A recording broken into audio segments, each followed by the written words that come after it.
Pierrick Mestralet, coordinateur, membre de la coordination de Vitaru.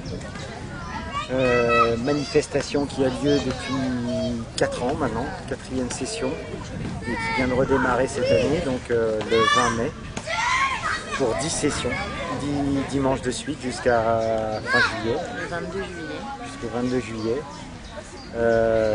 Journée formidable, temps idéal. Déjà beaucoup de monde pour une première journée. Ouais. Les ateliers étaient quasiment tous complets. On a eu avec des nouveautés cette année, comme on a eu du nunchaku artistique, on a eu du graphe, un sport avec un lancer de... je sais pas comment ça s'appelle.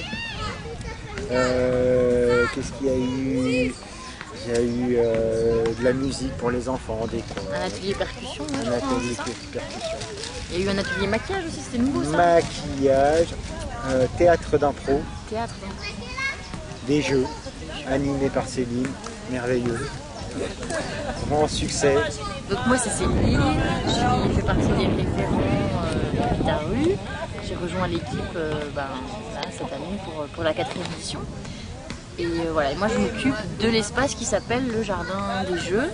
Donc l'idée c'est de faire une sélection de jeux en partenariat avec la médiathèque de Wittenheim.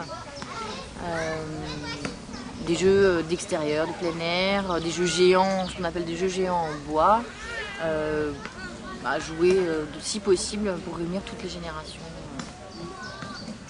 ensemble. Et pareil, ça a été, j'ai pas vu le temps passer, il y avait du monde tout le temps, donc je crois qu'effectivement c'est que ça a dû... Non, et puis toute petite nouveauté par rapport à l'année dernière, on a décalé juste l'heure de début d'une demi-heure pour commencer à 10h30 au lieu de 10h. Ce qui nous permet de prolonger les activités jusqu'à midi et demi, ce qui fait que bon, on est déjà plus sur un espace-temps où il y a quand même les gens sont déjà beaucoup plus présents. Et je crois que vraiment tout le monde a apprécié aujourd'hui, c'était vraiment très agréable. En tout cas, nous, on a bien apprécié cette session. Et puis là, le pique-nique se finit doucement, les enfants jouent encore. Il y a beaucoup de gens qui ne savent pas en fait que en dehors du créneau de 10 les activités se déroulent de 10h à midi, certes. Mais après, il y a beaucoup de gens qui rentrent chez eux manger ou qui ne savaient pas qu'ils pouvaient emmener leur pique-nique pour qu'on puisse le partager tous ensemble. Et surtout qu'à midi et demi, il y a en général un temps festif, une petite proposition artistique. Alors aujourd'hui, c'était du théâtre.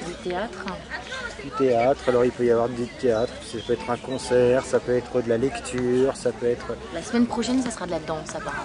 Ouais, tout ça se faisant en acoustique. Donc là, on a une scène qui a été dressée parce que la maison on va profiter de la maison bientôt quand elle sera finie, mais là aujourd'hui, sur cette petite scène au milieu de la nature, toujours très très agréable. Et que dire Donc voilà, on invite les gens à ramener leur pique-nique pour qu'on puisse partager tous ensemble, au-delà des activités, qu'on puisse prendre le temps d'apprendre à se connaître, d'échanger, parce que Vitaru c'est ça aussi. Exactement. Pas on invite vraiment tout le monde, de 0 à 77 ans et nationalité. On est vraiment très ouvert et vive la mixité, quoi. Et l'info aussi capitale et qui est un des fils conducteurs, une des valeurs en fait quand même qui guide Vitaru depuis le début, c'est la gratuité. C'est que tout est gratuit. C'est important. Et tout le monde est libre. Donc on invite tout le monde à venir dès la semaine prochaine pour ici, face au pont chinois, entre le pont chinois et le mini-golf, pour une nouvelle session. Donc, et ça sera pendant encore 9 dimanches. À partir de 10h30, et puis là il est 15h, vous voyez, on est encore là, on vient de finir le pique-nique. Et c'est vraiment très agréable. Donc Vitaru en 2 mots c'est quoi? C'est une quinzaine d'activités aussi bien d'expression artistique, de bien-être, sportive, des jeux. Nous vous redonnons maintenant le contrôle de votre appareil de télévision jusqu'à la prochaine émission de... Rassurez-moi, Lucien!